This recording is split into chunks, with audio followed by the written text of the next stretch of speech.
Bonsoir et bienvenue dans ce premier numéro de l'émission Le Grand Plateau de Marius. Oui, Le Grand Plateau de Marius, c'est une émission qui sera là pendant cette période électorale pour vous accompagner avec toute l'actualité autour des élections. Grand, c'est pas forcément parce que le plateau, c'est vrai, il est grand, mais aussi parce que vous êtes grand et c'est une émission des grands esprits. Dans cette émission, nous allons essayer de recevoir de personnalités, que ce soit politiques, acteurs de la société civile, pour parler des élections en République démocratique du Congo. Et pour ouvrir cette première émission, il est avec moi à Kinshasa, même si j'ai l'habitude d'être avec lui à Washington DC. C'est quelqu'un qui est connu sur les réseaux sociaux, spécialement dans notre émission, notre dernière émission Marius chez vous. Il est avec moi à Kinshasa ce soir pour inaugurer cette première émission, Le Grand Plateau de Marius, le professeur Christian Kabange. Il est docteur en droit et professeur à l'université de Kinshasa. Avec lui, dans cette émission, nous allons parler élections et tous les contours et surtout l'actualité en République démocratique du Congo autour des élections. Professeur Kabange, bonsoir. Bonsoir Marius. Merci beaucoup de me suivre jusqu'à Kinshasa. Je veux dire merci d'être là spécialement pour inaugurer cette première émission, Le Grand Plateau de Marius, qui parlera bien sûr des élections en RDC. Merci infiniment de nous accompagner jusqu'ici. Non, mais c'est à moi de te remercier. Je pense que c'est un honneur d'être le premier invité de ce Grand Plateau de Marius. Et connaissant le professionnalisme qui t'accompagne, je sais que ce sera quelque chose de très bien. Nous avons pensé à vous, professeur Kabange, parce que vous êtes grand. Et vos analyses touchent les cœurs de beaucoup d'internautes. En tout cas, ils vous ont réclamé, raison pour laquelle je me suis dit, pour inaugurer cette première émission, je devrais donc vous appeler. Alors, professeur Kabange, on est à moins de 3 mois des élections en République démocratique du Congo. J'aimerais quand même avoir votre point de vue par rapport, parce que nous en sommes au 4e cycle électoral. Alors, quel est votre point de vue par rapport aux élections précédentes et celles d'aujourd'hui? Est-ce que vous pensez que les élections que nous allons avoir en décembre 2023 seront meilleures que celles de 2006, de 2011 et de 2018? Je pense que naturellement, c'est dans l'ordre naturel des choses que lorsqu'on a déjà expérimenté quelque chose et qu'on doit le faire à nouveau, que l'on puisse le faire mieux qu'avant. Et donc, tous les Congolais s'attendent à ce que ces élections soient meilleures que les élections précédentes. Mais évidemment, à mon avis, pour avoir des meilleures élections, il faut avoir tiré les leçons des cycles électoraux ou des expériences précédentes. Et lorsque je parle des expériences précédentes, je ne rentre pas simplement en 2018, n'est-ce pas? Tu as mentionné qu'on est au 4e cycle électoral. Ouais. Donc il faut repartir en 2006, en 2011 et en 2018 et comprendre qu'est-ce qui n'a pas marché pour arriver à avoir des meilleures élections en 2023. J'ai suivi le président de la CENI, je pense, devant ton micro dans Marius Town Hall, oui. Voilà. Je pense qu'il a donné certaines garanties sur le processus de compilation. Parce que si vous regardez depuis 2006, c'est toutes ces irrégularités autour, n'est-ce pas, des opérations électorales et particulièrement autour de la compilation qui posent un certain problème entre les résultats qui sont donnés et puis ce que parfois certaines personnes... C'est où le problème exactement ? Je pense que la loi électorale a établi des procédures dans la compilation des résultats. Mais lorsque vous regardez les élections de 2006, il y a eu beaucoup d'irrégularités dans les procédures des compilations qui doivent partir des bureaux de vote et puis des centres pour remonter vers la centrale, n'est-ce pas, principale de la CENI. En 2011, on a eu la même difficulté. En 2018, c'était la même difficulté. Et alors, ce problème doit être réglé parce que finalement, si le suffrage exprimé par les citoyens ne correspond pas toujours aux résultats ou s'il y a beaucoup d'irrégularités, ça crée une forme d'incrédulité dans la population. Vous savez, par exemple, si vous posez la question à certaines personnes aujourd'hui, elles sont convaincues qu'en 2006, c'est Jean-Pierre Mbemba qui avait gagné les élections. N'est-ce pas? En 2011, n'en parlons pas. Avec le feu Étienne Tshisekedi Wamulumba, personnellement, j'ai encore du mal à croire que ces résultats-là étaient vrais, n'est-ce pas, à cause de ce qu'ils représentaient. Et donc, en 2018, le président Tshisekedi lui-même, avant comme après la publication des résultats, avait martelé sur le fait qu'il y avait eu beaucoup d'irrégularités dans l'organisation du scrutin. Donc, si on veut avoir des meilleures élections en 2023, il va nécessairement falloir corriger toutes ces choses de manière à ce que les résultats qui seront annoncés et le suffrage exprimé, c'est vrai qu'on n'a pas toujours des élections parfaites par tout le monde, mais qu'au moins on ait moins d'irrégularités. Je pense que c'est ça l'objectif. Comme je l'ai dit tout à l'heure, nous sommes à moins de 3 mois des prochaines élections. Et quels sont selon vous les indicateurs qui aujourd'hui montrent que si on ne fait pas très attention, ce qui est arrivé dans les précédents cycles électoraux pourrait aussi arriver cette année? Je ne vais pas me jeter à l'eau comme ça, parce que si vous regardez les dispositifs qui sont mis dans la loi électorale, avec les dernières réformes, par exemple le fait que la publication des résultats va partir juste après les opérations électorales, de vote, on devra afficher bureau par bureau, n'est-ce pas? Et le président de la CENI l'a confirmé. Il a confirmé, n'est-ce pas? Et donc, si on respecte des procédures légales dans la compilation des résultats, il y a des chances qu'on puisse avoir des élections qui auront moins d'irrégularités et qui seront d'une crédibilité beaucoup plus grande que celle qu'on a eue en 2006, 2011 et 2018. Alors, d'aucuns pensent que, certaines personnes pensent que la façon dont les structures qui accompagnent le processus électoral est organisée aujourd'hui, cela donne plus de chances au président actuel, Félix Tshisekedi, d'être réélu. Alors, moi, la question va être différente. Est-ce que vous pensez que le président Tshisekedi a toutes ses chances de gagner ces élections? Sur cette question, sans forcément être prophète, je vais vous dire avec certitude que toute chose restant égale à elle-même, le président Tshisekedi c'est quoi toute chose restant égale à elle-même? Bien sûr, je vais expliquer. Il va être réélu. Pourquoi je le dis? Parce que lorsque vous regardez le tableau aujourd'hui, vous avez en face du président Tshisekedi une opposition qui est désorganisée. N'est-ce pas? Chacun évolue dans son coin. Et non seulement ça, lorsque vous regardez sur tous les candidats déclarés, le président Tshisekedi est le seul qui a des réalisations à présenter. N'est-ce pas? Et le troisième élément... quand il a été élu, il n'en avait pas. Mais ça ne veut rien dire. Il n'y avait pas un président sortant. Donc, c'est comme si on repartait à zéro. Le compteur était à zéro, n'est-ce pas? Alors, le troisième élément qui me fait dire que toute chose restant égale à elle-même, il va remporter ces élections, c'est que lorsque vous regardez la liste, n'est-ce pas, des regroupements politiques déclarés au niveau de la CENI, lorsque vous regardez, par exemple, la liste des législatives, vous allez remarquer que la grande majorité des plateformes politiques se sont formées autour du chef de l'État. Et donc l'Union sacrée et l'ensemble de ces plateformes politiques représentent la grande majorité des plateformes ou des familles politiques qui sont en train d'aller aux élections. Et tous vont soutenir la candidature du président Félix Tshisekedi.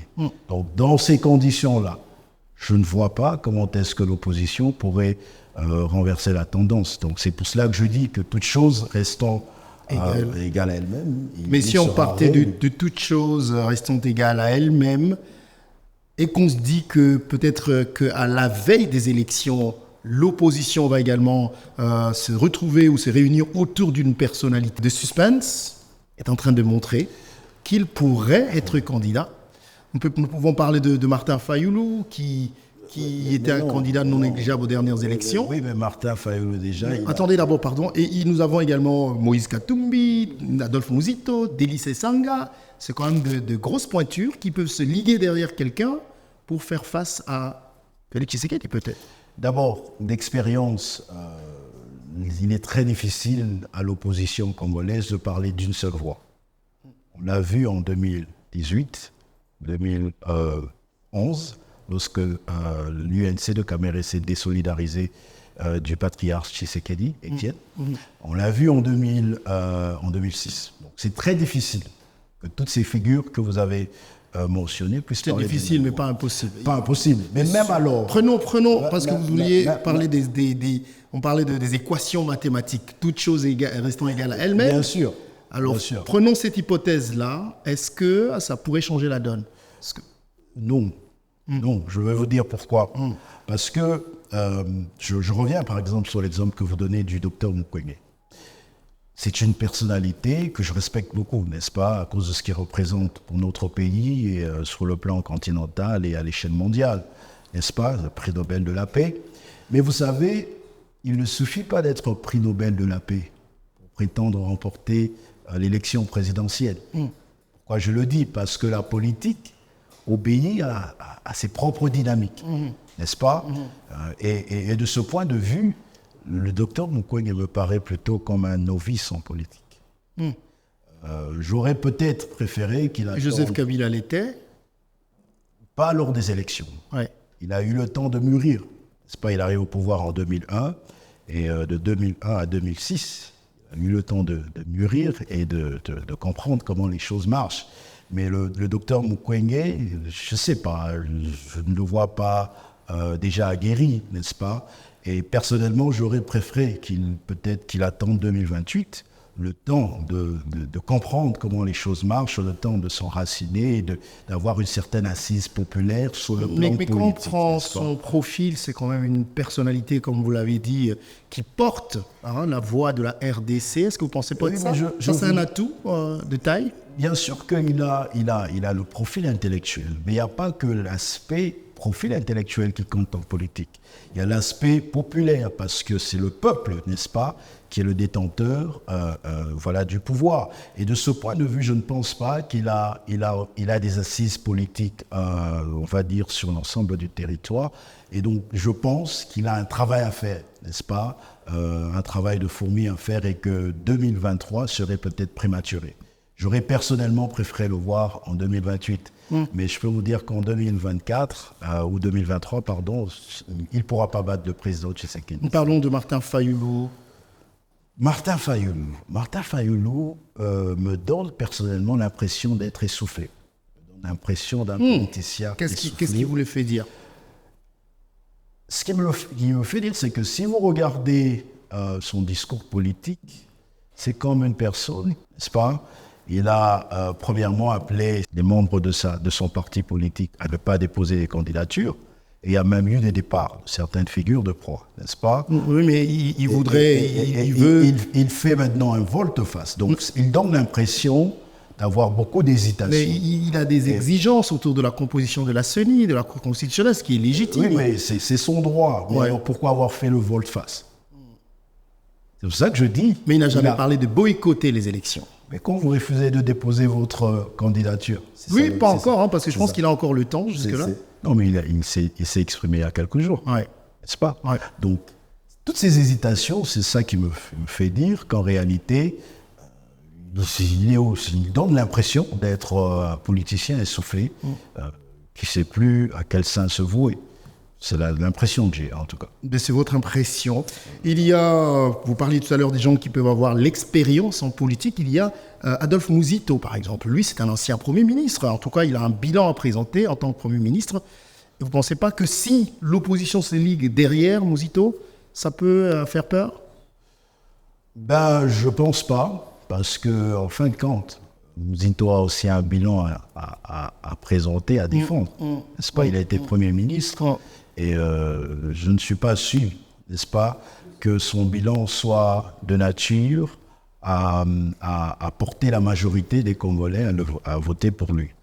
Donc, il a peut-être le profil intellectuel, oui, mais je ne pense pas. Et je ne pense d'ailleurs pas que ce soit autour de lui que l'opposition puisse se fédérer.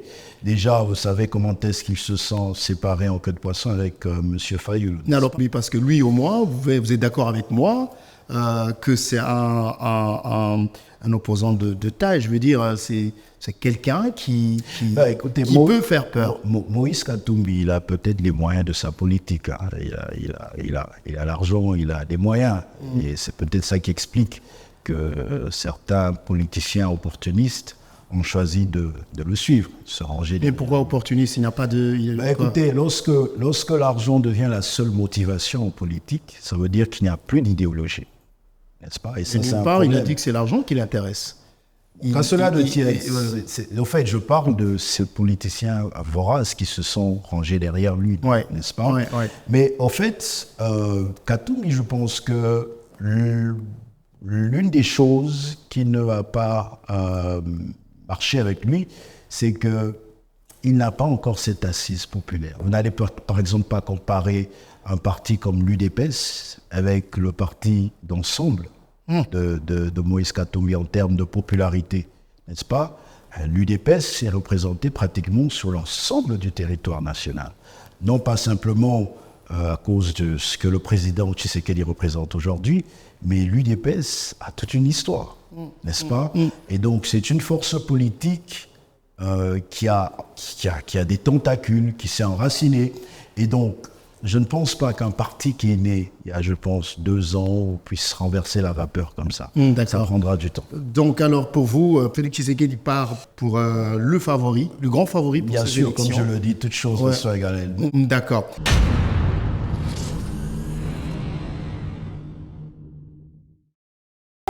Découvrez la cartographie de la République démocratique du Congo autrement avec l'application mobile Yeba Congo. Vous y trouverez les différents sites touristiques. En un clic, choisissez et réservez facilement à travers nos différents tours opérateurs les activités qui vous conviennent dans la province de votre choix. Retrouvez votre site touristique avec la barre de recherche et trouvez le parc touristique abritant votre animal préféré en un clic. Téléchargez gratuitement l'application mobile Yeba Congo sur Apple Store ou Play Store. Yeba Congo, c'est le plaisir de découvrir le Congo.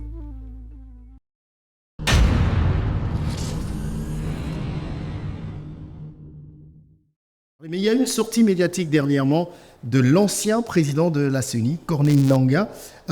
Comment faut-il, professeur Kabonge, selon vous, percevoir cette sortie médiatique où il met presque en doute le résultat des élections de 2018 et où il dit qu'il a été témoin d'un deal entre Joseph Kabila et Félix Tshisekedi et que très bientôt, il va donc le mettre sur la place publique. Moi, je vais vous poser une question politique d'abord, et après, je vais avoir une question juridique sur ça. Oui, bon, c'est ce que je peux dire par rapport à ça, premièrement, c'est que, vous savez, en politique, lorsque le discours d'un homme politique évolue, lorsqu'il change, il faut être capable de faire une lecture diachronique pour comprendre qu'est-ce qui a changé entre-temps. Pourquoi je le dis? Parce que, pour comprendre les déclarations de M. Nangaa, il faut être capable de contextualiser.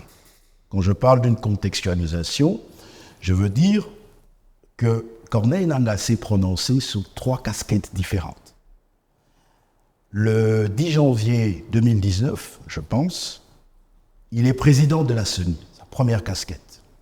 Il proclame Félix Tshisekedi comme vainqueur de l'élection présidentielle. Okay? Ensuite, quelques mois après, il se retrouve sous la casquette d'un ancien président de la CENI. N'est-ce pas? Il est face à un de vos confrères. Il pose encore à nouveau la question et voilà ce qu'il dit. Non seulement qu'il confirme que Félix Tshisekedi avait remporté l'élection, mais il va plus loin pour nous dire qu'il n'y a jamais eu d'accord politique. Et que le seul accord, c'était celui qui aurait existé entre le FCC et CASH pour organiser les choses parce que le FCC, en tant que coalition, avait une forme de majorité à l'Assemblée nationale. Ça, c'est sa deuxième casquette. Mais le troisième contexte, c'est donc sa dernière déclaration. Il l'a fait comme opposant au régime. Vous comprenez? Et donc, on est loin de ce personnage qui était tenu par le principe de la neutralité, n'est-ce pas? Qui tient tous les présidents de la CENI. Et aujourd'hui, il s'exprime comme opposant au régime. C'est tout à fait légitime et normal qu'on se mette à jeter des pots de banane contre un régime, n'est-ce pas, que l'on combat. Mais je vais plus loin. Parce que vous savez, lorsque vous voulez déformer l'opinion publique, il faut avoir une certaine dose d'intelligence. Lorsque vous lisez la lettre de M. Nangaa, il dit ceci, que l'accord aurait été conclu ou rédigé ouais. entre la publication des résultats provisoires et la publication des résultats définitifs. Par la Cour constitutionnelle. Mais on s'arrête un instant. Si une personne n'a pas gagné les élections, la logique voudrait qu'on fasse d'abord l'accord et ensuite qu'on se soit mis d'accord. Après qu'on se soit mis d'accord. Pas forcément. Bon, enfin, Mais je veux dire, mais non, c'est non. il mais peut toujours. c'est- Excusez-moi, il peut toujours avoir des arrangements pour publier et faire l'accord après. Non, mais alors, sur base de quoi vous avez publié les premiers résultats? S'il n'y a pas eu Mais d'accord. sur base avant. des arrangements, afin de faire, parce que je peux dire, ok, bon, je ne dis pas que c'est le cas. Oui. Je dis, ok, oui, d'accord, mais est-ce qu'on va faire ces accords? Oui, d'accord, on peut le faire. On peut le faire. Mais non, Publier d'abord. En politique, ça ne marche pas comme ça. D'accord. Bon. Lorsque je dois faire quelque chose qui est conditionné par autre chose, on commence par poser la condition et ensuite on le fait. Mais D'accord. lui nous dit, permets-moi de finir, qu'il a publié Félix Tshisekedi comme vainqueur de l'élection, qui est une proclamation provisoire. Ensuite, on a rédigé un accord. Ça n'a pas de sens, n'est-ce pas? Et donc, je pense, comme je l'ai dit, qu'on a simplement affaire à une fourberie, à un discours irresponsable. Alors maintenant, en tant que juriste, j'ai une question par rapport à cela. Supposons que ce que M. Nang a dit est vrai, qu'il y a effectivement eu des accords et que Félix Tshisekedi n'a pas gagné les dernières élections, mais il a dit lui-même qu'il les a gagnées, que c'était un accord, qu'il n'y a pas eu d'accord avec le président Kabila. Mais quelle est la valeur juridique ou l'effet juridique d'avoir proclamé quelqu'un qui n'avait pas gagné les élections, dont le président de l'ancienne CENI aujourd'hui vient de dire que les résultats que j'ai proclamés, par exemple, n'étaient pas vrais? Qu'est-ce qui se passe après? Sur le plan juridique, je pense que d'abord, la période qui sanctionne le contentieux électoral à l'élection présidentielle, elle est déjà dépassée. Donc on est à 3 mois de l'élection présidentielle. Cela ne devrait en principe pas avoir d'incidence, n'est-ce pas? Et j'aimerais insister sur le fait que les résultats qui sont proclamés par la CENI sont des résultats provisoires. Et donc, c'est la Cour constitutionnelle qui nous donne les résultats définitifs après avoir reçu les PV. Ça veut dire que la Cour constitutionnelle, lorsqu'elle se prononce, elle fait un travail de vérification aussi, n'est-ce pas? Et donc, si la Cour elle-même a vérifié et qu'elle a constaté que Félix Tshisekedi a remporté les élections, c'est sur cette base qu'elle nous a donné, j'insiste, les résultats définitifs. Et j'aimerais insister sur une expression. Vous savez, lorsqu'une juridiction telle que la Cour constitutionnelle se prononce, dit le droit, on dit que ce qu'a dit la Cour a valeur de vérité légale. Ça veut dire que c'est que la Cour constitutionnelle dit, C'est la vérité. même si elle ment, mais c'est la vérité. Non, on ne va pas dire qu'elle ment. Enfin, je veux dire... Parce que dans l'arrêt de la Cour, elle est tenue de motiver sa décision. Oui, mais d'accord. N'est-ce pas? Une fois qu'elle décide... Et j'ai insisté sur le fait que la Cour ne se prononce pas dans le vide. Elle est tenue de recevoir les PV et les documents qui lui sont transmis par la CENI. Et c'est à vous qui contestez les résultats d'apporter aussi la preuve, n'est-ce pas, que ce n'est pas l'autre qui a gagné, mais que c'est vous qui avez remporté. Et donc, j'insiste sur le fait que lorsque la Cour constitutionnelle s'est prononcée, ce que dit la Cour a valeur de vérité légale. Et donc, dans les annales de la République, quoi que l'on dise, n'est-ce pas, on peut avoir cette discussion de coin de rue et dire ce qu'on peut penser, mais la vérité légale qui restera dans les annales de la République, c'est que la Cour constitutionnelle a constaté et proclamé Félix Tshisekedi comme vainqueur de l'élection en 2018. Est-ce que vous travaillez pour Félix Tshisekedi maintenant, professeur Kabangé? Parce que Mais non, je n'ai pas... votre objectivité légendaire, Mais non. vous êtes à Kinshasa, on ne sait jamais. Mais non, ça n'a rien à voir. Ça n'a rien à voir. Ouais. C'est mon opinion, n'est-ce pas? Ouais. Je peux avoir raison ou tort, je ne sais pas. Ouais. Mais c'est ce que je penserais. D'accord. Alors, parlons, on va brosser l'actualité comme j'ai dit tout à l'heure. Parlons également on parle de plus en plus de la révision et de changement de la Constitution. Certains vont même jusqu'à évoquer de ne pas limiter le nombre de mandats des présidents de la République, alors que la Constitution interdit de réviser le nombre de la durée des mandats. Qu'en pensez-vous? Parce que les gens en parlent. Il faut réviser la Constitution, il faut changer le nombre de mandats. D'autres même disent qu'il faut mettre 100 ans. D'autres disent que voilà, il faut 10 ans. Et puis, voilà, il y a le professeur Ndaiwel qui est sorti dernièrement, qui a fait lui aussi sa proposition. Quel est votre point de vue, professeur Kabangé, là-dessus? Alors, sur cette question, je commencerai par dire, encore une fois, qu'il faut tenir compte du contexte. OK? Le premier élément dont il faut tenir compte, c'est que, premièrement, tant qu'on aura l'état de siège, tant que l'état de siège ne sera pas levé à l'est du pays, on ne peut pas procéder à une révision. Ça, c'est l'article 219 de la Constitution qui pose le principe. Ensuite, réviser la Constitution dans une période que j'appelle suspecte ne sera pas bien perçu. Pourquoi vous l'appelez suspecte? Suspecte parce qu'on est dans l'année électorale. Et donc, si vous modifiez la Constitution dans l'année électorale, ça ne sera pas bien reçu dans l'opinion publique. On va croire ou penser que la tendance serait à la tricherie. Donc le contexte actuel ne s'y prête pas. Cependant, après cette période que j'appelle suspecte, la Constitution du 18 février 2006, on a fait chemin avec cette Constitution, ça va faire bientôt, je pense, 17 ans. Oui. Voilà, 17 ans ou l'année prochaine, 18 ans. C'est dans l'ordre normal des choses pour une nation de s'asseoir, de revenir autour de ce que Jean-Jacques Rousseau appelle le contrat social, et de réfléchir sur les options fondamentales qui avaient été levées et voir ce qui a marché et ce qui n'a pas marché. Il n'y a pas de tabou à cela.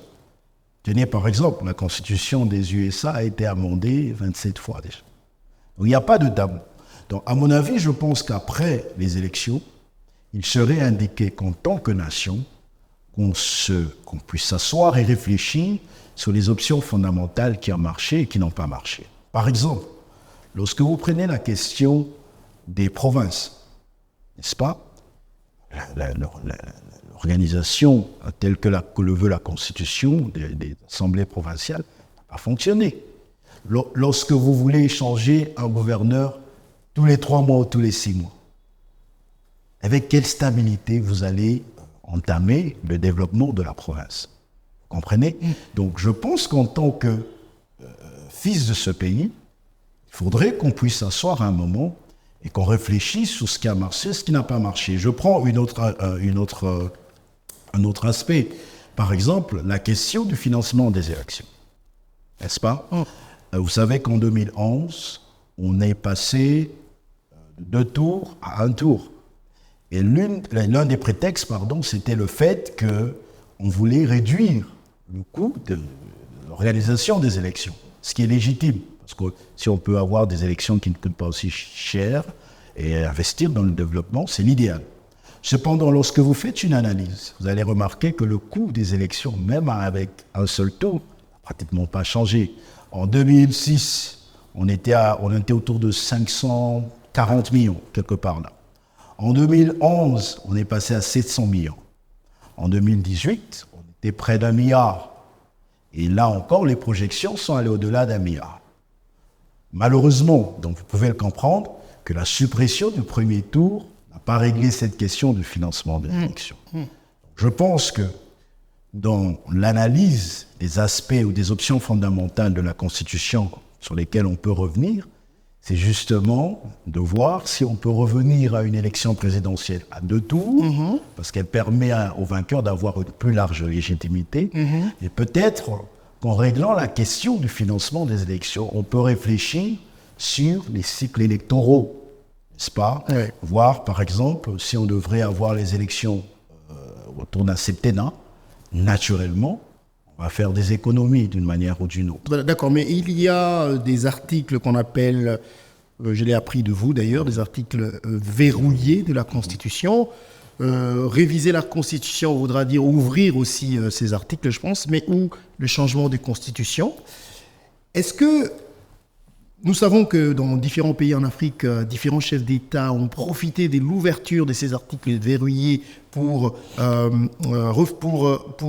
arriver à une nouvelle constitution, c'est qu'il leur a permis de dire que tous les compteurs aujourd'hui sont à zéro. Après 2 mandats, ils peuvent se représenter. Est-ce que vous ne craignez pas que ouvrir cette constitution aujourd'hui pourrait ouvrir la porte justement à M. Tshisekedi de dire c'était l'ancienne constitution, je peux me représenter pour un 3e mandat? Bon, je pense que peut-être que je dois apporter une petite nuance. Oui. J'ai entendu certaines personnes dire qu'il fallait enlever le nombre des mandats, par exemple. Ouais. Je suis pas. Ça, c'est des articles verrouillés. Voilà. OK. Moi, je suis sur la durée du mandat. N'est-ce pas qu'il y aura une incidence peut-être sur la nécessité d'économiser sur l'organisation des élections. Cependant, sur la question des dispositions verrouillées, on est bien d'accord, n'est-ce pas, qu'elles sont verrouillées. Mais le détenteur du pouvoir constituant originaire, c'est le peuple. N'est-ce pas? Ça veut dire que même si on ne le fait pas maintenant, même si on devait le faire dans 5 ans ou dans 10 ans, il y aura toujours un chef de l'État. Et les intentions de penser qu'on le fait pour satisfaire à celui qui est en place, cette suspicion sera toujours là. Mais je parle de nous, en tant que nation. Ça veut dire qu'après 17 ans, n'est-ce pas, de parcours avec cette constitution, on doit être capable, je vous ai donné l'exemple des assemblées provinciales, qui font partie aussi des dispositions verrouillées. On ne va pas continuer avec ce système d'instabilité au niveau des provinces, simplement parce qu'il y a des dispositions verrouillées. La logique, elle est simple. Ça veut dire que s'il faut retoucher à ces dispositions, je ne suis pas de ceux qui croient en la théorie de la double révision, je pense que je l'ai dit dans une émission, et on va aller vers l'adoption d'une nouvelle constitution. Mais comme je le dis, c'est le peuple qui devra. Et là, le président aura bien sûr la possibilité de se... Mais c'est ce que je dis, non? Ouais. Si on le fait maintenant avant les élections, vous direz la même chose. Ouais. Si on le fait après les élections, vous direz la même chose. Ouais. Donc, s'il y a un président qui vient après Félix Tshisekedi, vous direz la même chose. Ouais. Donc cette suspicion, elle est permanente. Mais moi, je parle beaucoup plus par rapport à nous en tant que nation. Je vous ai parlé du contrat social. C'est ça qui donne naissance à l'État. On va peut-être finir par là. Nous allons partir rapidement à New York pour... vous avez suivi, j'imagine, le discours du président de la République à la tribune des Nations Unies. Qu'est-ce que vous retenez? Qu'est-ce que vous en pensez, vous? Il y a des gens qui étaient dessus, qui pensaient qu'il n'a pas dit assez sur la situation actuelle en RDC, surtout dans la partie Est. Il y a d'autres qui pensent par contre que le fait d'avoir commencé son discours en faisant allusion aux catastrophes naturelles qui se passent au nord de l'Afrique était une bonne chose, une image de solidarité, de paternité. Quel est votre point de vue par rapport à ça? Je pense qu'on reste bon tout, n'est-ce pas? Et que lorsque ça brûle chez le voisin, c'est tout à fait normal qu'on ressente de la peine. Donc le fait que le président de la République ait exprimé sa compassion et a exprimé un appel à la solidarité avec le peuple marocain et les autres, c'est tout à fait légitime. Le président, dans son discours, il a été panafricaniste, n'est-ce pas? Mais il ne s'est pas limité là. Je pense que parmi les traits et les points saillants de son discours, il y a la question du départ accéléré de la MONUSCO. Ouais. Je pense que ça va faire pratiquement 30 ans, bientôt, que la MONUSCO est là, c'est un quart de siècle.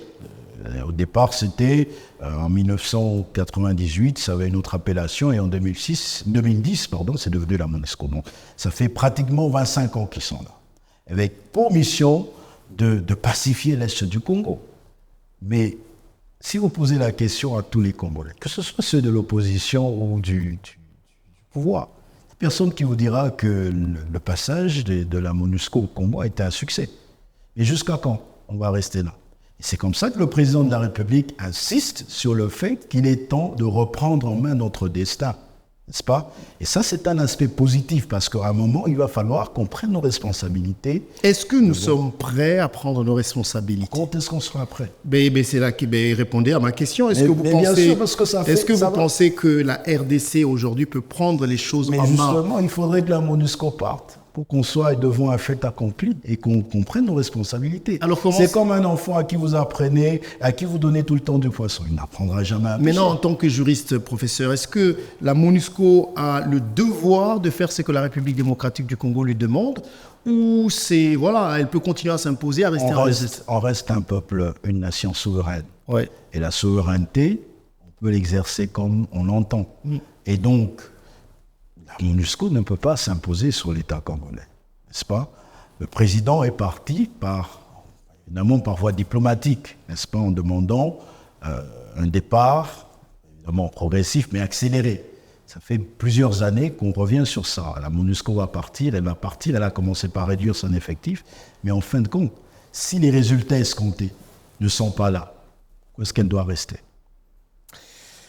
Voilà, un autre sujet dont a parlé le président de la République, là, ce n'était pas devant la tribune des Nations Unies, mais c'était plutôt en aparté, c'était en marge donc, de cette Assemblée générale des Nations Unies. C'est notre confrère. Moi, je voulais vraiment que vous puissiez nous éclairer là-dessus.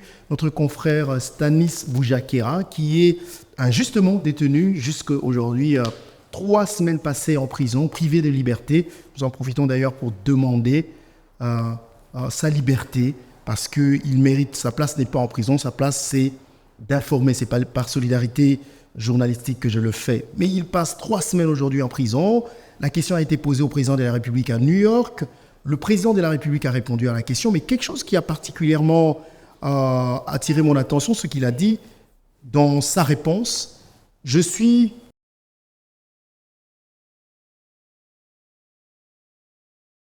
sans garantie.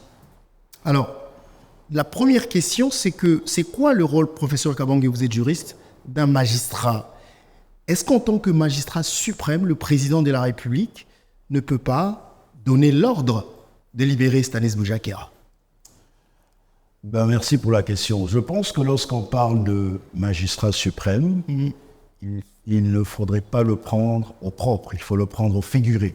Ah ouais. Parce que si vous le prenez au propre, vous penserez que le président doit se substituer aux magistrats et aux juges. Mais il est même le suprême. Je vais expliquer. D'accord. Je vais expliquer. D'accord. Donc, il n'est pas appelé à se substituer en vertu du principe de la séparation des pouvoirs. Je pense qu'il a rappelé.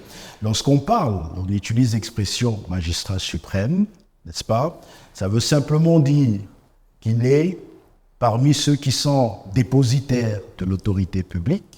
Il est celui qui est au sommet, n'est-ce pas? C'est la première institution du pays. Parmi tous les dépositaires de l'autorité publique, il est le magistrat suprême, il est au-dessus, n'est-ce pas? Et cela ne lui donne pas le droit d'interférer avec la justice, comme je le dis. C'est le principe de la séparation des pouvoirs.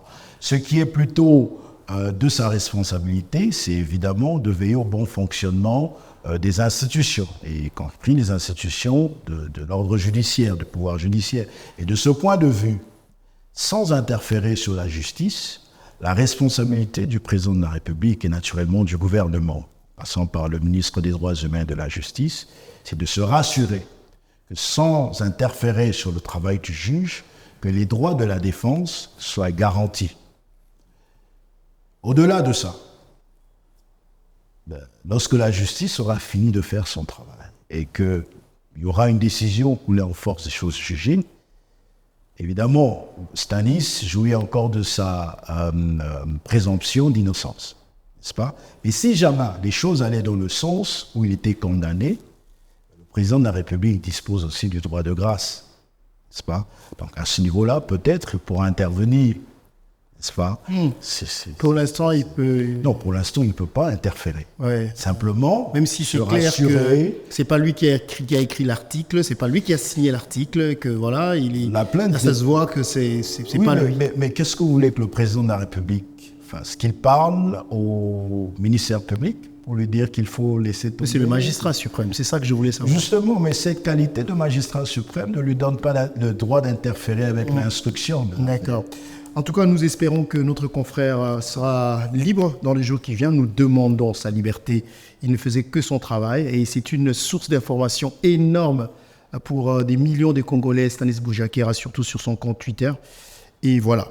Donc, professeur Kabange, c'est avec cette note de solidarité envers notre confrère Stanis Boujakera que nous allons finir notre entretien d'aujourd'hui. C'était un grand plaisir d'inaugurer avec vous cette première émission, le Grand Plateau de Marius. Vous êtes grand, c'est le plateau des grands esprits. Vraiment. Et je sais que vous serez toujours, même si vous n'êtes pas devant la caméra, derrière la caméra, l'homme derrière la pensée même de cette émission, le Grand Plateau de Marius. Ouais, comme je l'ai dit au départ, c'est un honneur d'ouvrir cette première émission et je sais que, comme j'ai dit, j'ai confiance en tes prouesses et tes qualités et les Congolais doivent s'attendre à ce que ce sera des émissions qui informent sans déformer, comme toujours. Ouais. Informer sans manipuler. Voilà. Merci, professeur Kabangé. C'est un grand plaisir de vous avoir sur notre plateau. On espère vous retrouver très, très, très bientôt. C'est toujours un plaisir de vous avoir. Et à très bientôt. Merci Marius, à bientôt. Et merci beaucoup à vous tous de nous avoir suivis. Si vous avez des idées, des suggestions, des propositions à nous faire ou encore des critiques par rapport à ce que nous vous avons proposé aujourd'hui, n'hésitez pas. Le numéro de téléphone s'affiche au bas de l'écran. Écrivez-nous et dites-nous ce que vous pensez de ce que nous pourrons faire pour améliorer la qualité de cette émission, le Grand Plateau de Marius. C'était un grand plaisir d'être chez vous. Je vous souhaite une bonne soirée, une bonne journée. Ça dépend de l'heure à laquelle vous nous suivez. Et à très bientôt dans un autre numéro du Grand Plateau de Marius.